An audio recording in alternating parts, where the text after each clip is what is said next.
Hey, welcome back to Russ Photo Garage. Oh man, am I tired. I should have recorded what happened today because, oh man, it's been an interesting day.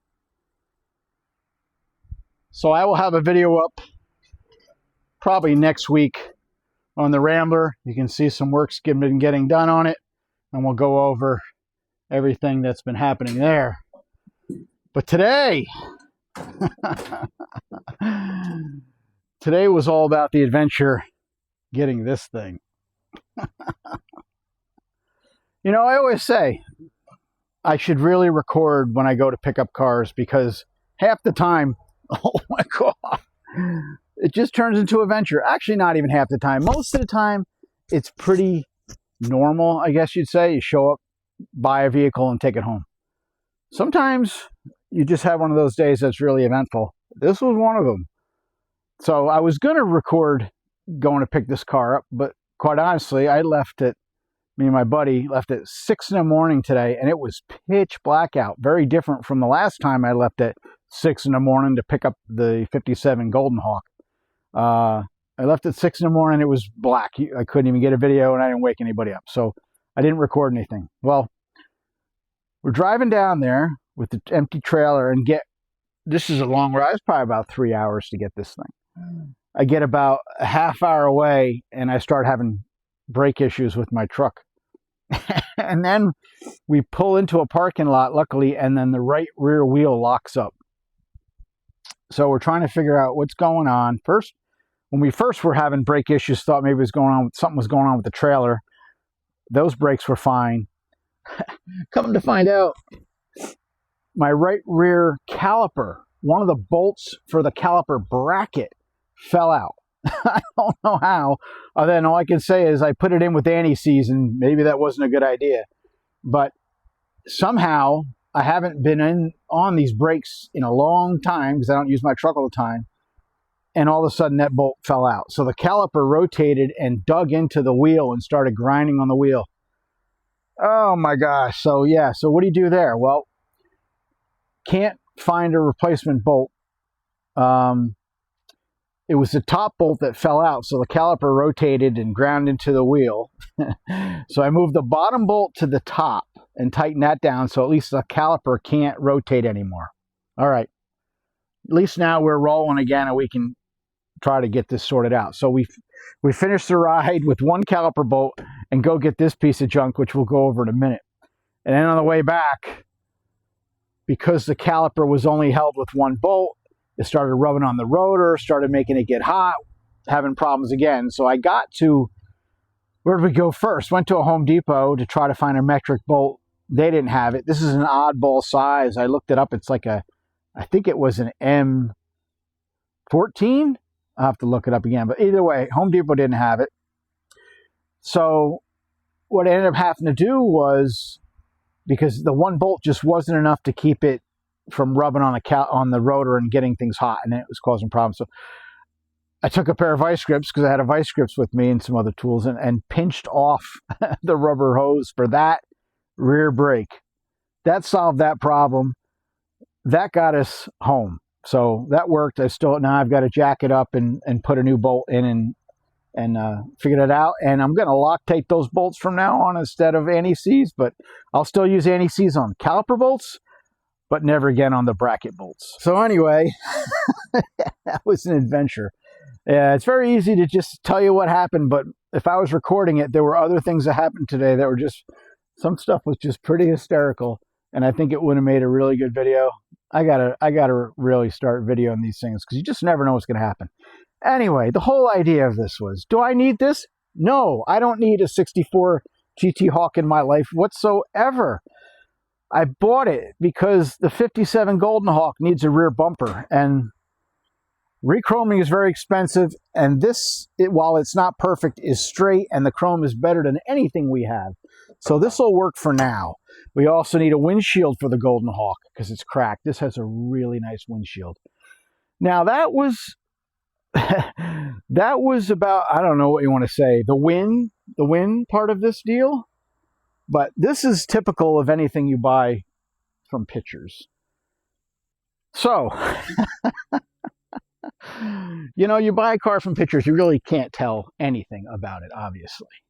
But you know, we're going to go get this, and the first thing we see, even though I wasn't going to be able to use this trunk lid, because 64, even though it was the last year of the Hawk, it was the only year, the final year, I should say, where they finally got rid of the ribbing in the trunk that they started in, I think, 56. And then they only made like a half a year of production of these cars. But anyway, I thought maybe somebody would want this trunk lid because it looked like it was good in the pictures.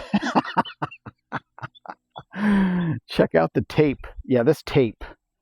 There's tape all the way around this trunk. And check this out. This looks like roofing flashing screwed to the lid. Oh, it's so bad. And it's all rotted out. And look at this ductwork tape. You know? Oh my God. And the trunk is full of parts, which is a good thing. I mean, I'm not getting hurt on this deal. I'll be parting this car out after we take what we want. It's got actually, for parts, this is actually a good deal because I'll show you some stuff. I haven't even gone through this trunk yet. And maybe I'll do that on another video. I don't know. Maybe not. Maybe nobody wants to care or really cares about it. But I have to go through this and find out some stuff here. You see this crazy holly on the Studebaker intake. I don't know if that's a Studebaker 4-barrel intake. That might actually be worth something to somebody. And the other thing you notice here, you see that clutch, pressure plate, and a flywheel? Well, believe it or not, this thing is a 4-speed car. And the transmission is still in it. There's no engine. I'll show you under the hood. But yeah, this has a 4-speed in it, which is pretty cool. So somebody may use that or want to use that. We'll see how it goes. These seats, the covers are missing for the hinges. I'm hoping they're in a trunk somewhere. Otherwise, I'm going to have to get a pair, but they're on eBay. And yeah, it's quite the piece. Before I even get into it, here's some really strange things about this car. So when we get down there and we're looking at this car, my buddy Mark's with me, and he's got the Golden Hawk now, and he's a real good body guy. And he's just walking around the car, you know, just knocking on things, tapping on things. And he's like, we got to get a magnet and find out what this car is made of, because this isn't making any sense. And all the way home, we're trying to figure this junk out. Well, get this. This quarter panel, passenger side quarter panel, is fiberglass. Did 62, 3, 4 GT Hawks ever come with a fiberglass? I dropped my magnet. Fiberglass quarter panel? Or did it come off of some other year? This thing is fiberglass. Okay. Doors metal, magnet sticks. This fender is metal, magnet sticks.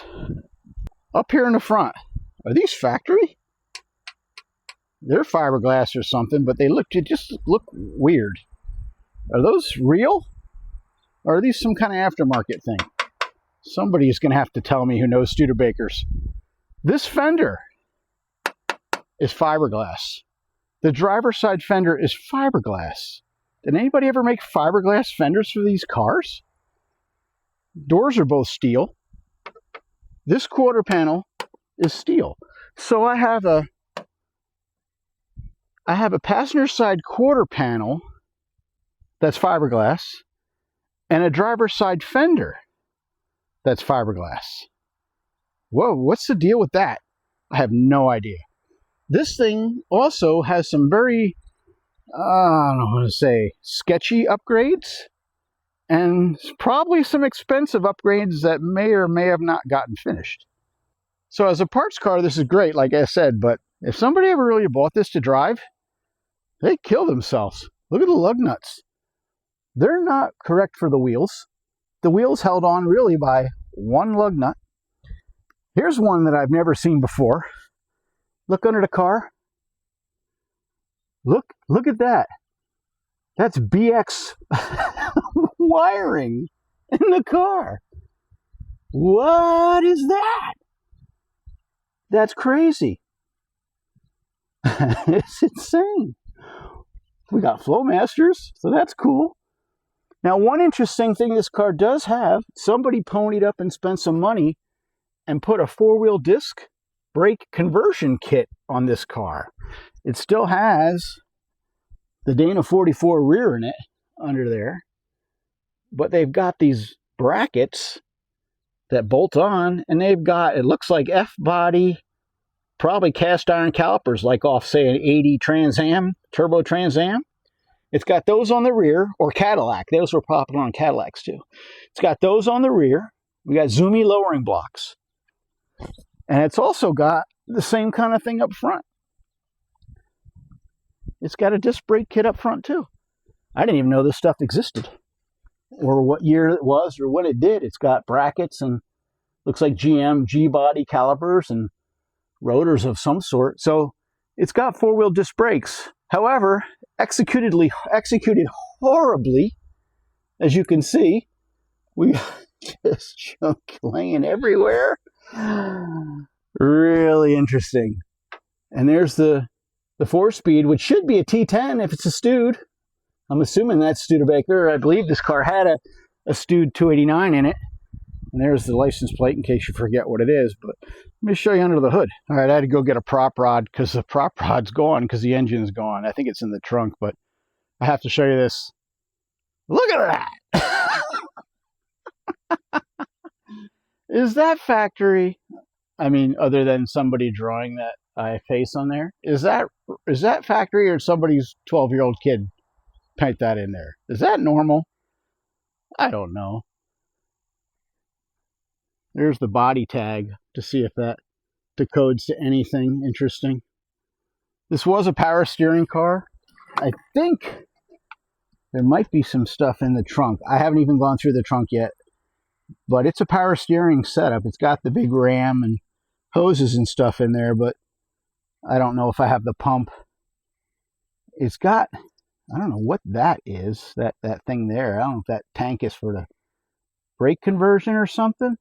I have no idea. The wiring in here is obviously horrible, but we knew that as soon as we saw the BX wiring underneath. Holy smokes. I saw that and I was like, that's hysterical.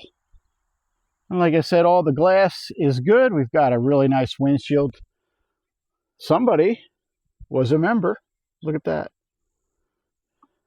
And like I said, the interior, custom. I think that's off of Ford. I think it is. The interior is not horrible. This seat's better than the passenger side. Passenger side's ripped on the side. Back seat, I think, is still good. All that stuff should work in my Hawk. Like I said, the dash here, I don't think any of that's factory. This looks like homemade carbon fiber. And the tachometers have, or rather the tach and the gauges have no identifying marks on them at all. I'm sure they're aftermarket something. But hey, wait, let me get on the other side and show you something. There's a plaque on the dash that says who this car was personally made for. Let me show you that. Oh yeah, check out that 4-speed. Hawk. Yeah, passenger seat's got some rips in it, but it is what it is. Guess that switch wasn't working, so they homemade broke that. I need this stuff for my Hawk, so that's good. That's there, and they haven't changed. Check it out! Gran Turismo Hawk. Quality built expressly for Bill Long. I wonder how Bill would feel about this now. Look at that. That can't be factory. That's interesting. Somebody took some time to do that. But I guess they were, well, they may have been a woodworker. They were not an electrician. That is full show. So, yeah, we got the vent in the kick panel there, and test leads laying around, and a test light. It gives you an idea what was going on. What do you think? Could it possibly be because of the wiring in this car? No, of course not. Oh, and it's custom on this side too. That is definitely one of a kind. So anyway, all in all, in the end, it worked out. What should have been a half a day to go get this and come home was about 3 hours longer than that. And while the car was certainly not what I thought it was in the pictures, whatever. We got enough parts off of it that it's not going to matter. So it'll be fine. But what a day. And I know there were a lot of things that happened today I could talk about that were just hysterical. I should have really recorded the day, but I didn't. But anyway, you'll see this one in the future, maybe. Not as a driver, but getting parted out for the other Hawks when I do my other Hawk work, because we will be doing Studebaker Hawk builds. But I have to get back to the Rambler because it is now, what is it, first week of October? I don't even know what day it is. Basically, October is the last good month in the Northeast before things start getting cold. So I need to get hustling. I got cleaning up to do around here before we ever think about having snow hit the ground, which shouldn't be for a while, but I got to be sure I'm done. Hershey swap meet is coming up, I think, in not long, a few days. Got to go to Hershey and go shopping. And then there's another swap meet the weekend after that. So my time is limited. So videos may be sporadic over the next few weeks because I got to do some cleaning up before it does get cold. But work will continue on the car, of course, as I can. A lot of the videos are going to be kind of disjointed because I don't have many days where I can just work all day long on a project. I can work on it for a few hours. I got to go do something else. So hopefully you'll stick with me on the Rambler build and this other madness that we're getting into. And I will record the next time I go to get a car. So I guess that's that. All right, so it's a little later now. I was going to go through and get all the stuff out of the trunk. I don't have time. There are just not enough hours in the day, that's for darn sure. So it is what it is. But overall, again, good car for parts. Not really restorable. There's a lot of rust in it. You saw what I showed you, but there's even more underneath. So the car is a parts car, and a good parts car at that. It's got a lot of good stuff on it that we'll get off of it. And who knows? Maybe I'll get another Hawk soon. I don't know. These Hawks seem to find me. I'm becoming the Hawk hoarder, I guess. I don't know. We'll see. But anyway, regardless, we'll get back on the Rambler shortly. Thank you very much for watching. Thank you for following this ridiculous stuff. And thank you very much for subscribing. I really appreciate it. And for those of you who think I'm making fun of Hawks or hate Hawks or just Studebakers in general, lighten up. It's all for fun. I'm just having a good time. See you on the next video. Later.